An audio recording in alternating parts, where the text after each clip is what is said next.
What is up mga kabatang? So may nag-message sa akin at itinatanong niya kung saan daw ba mas maganda mag-apply bilang isang guro dito sa Thailand or sa Vietnam. So susubukan ko siyang sagutin based sa aking mga nalalaman at sa based sa aking experience. Okay? So first of all, when it comes to salary or sa sweldo, mas masasabi ko na mas maganda ang swelduhan sa Vietnam. Oo. Kasi may mga kakilala ko dati, meron ako mga kaibigan doon sa Vietnam at nakita ko na rin sa mga post, sa mga Facebook na mas maganda ang bigayan sa Vietnam. Kasi unang-una, dollars kasi ang bigayan doon. And I think standardized doon ng mga Pilipino na ang bigayan doon ay from $1,000 to $1,300 monthly. Ibig sabihin nun, minsan daw tumataas pa. So, ibig sabihin, kung sa Vietnam ka magtatrabaho, so meron kang 56,000 monthly, averagely, na sweldo.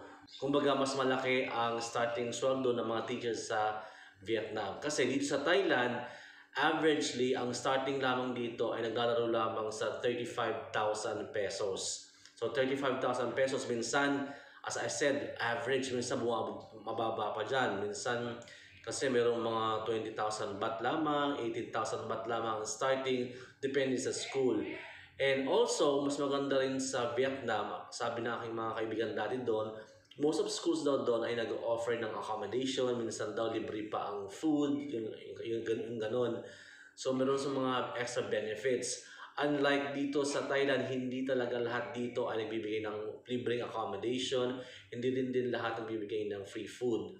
Kasi bilang lamang base experience ko, hindi pa ako nakakaranas ng free accommodation dito sa Thailand.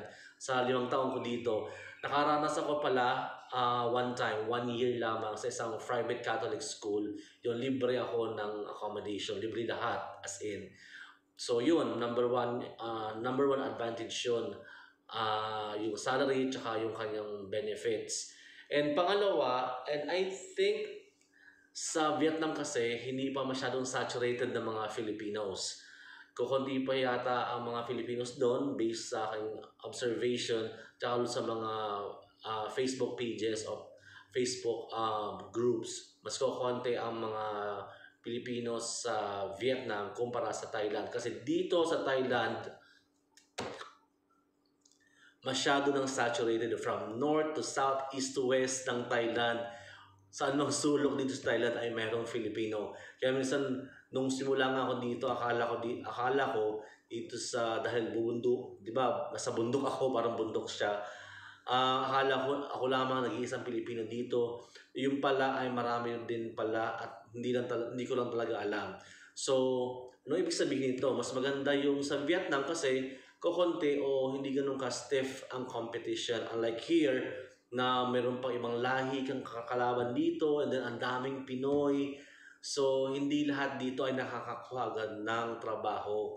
Especially kung hindi talaga palaban yung experience, lalo na yung communication skills mo, hindi rin palaban masyado. So, medyo mahihirapan kang kumuha.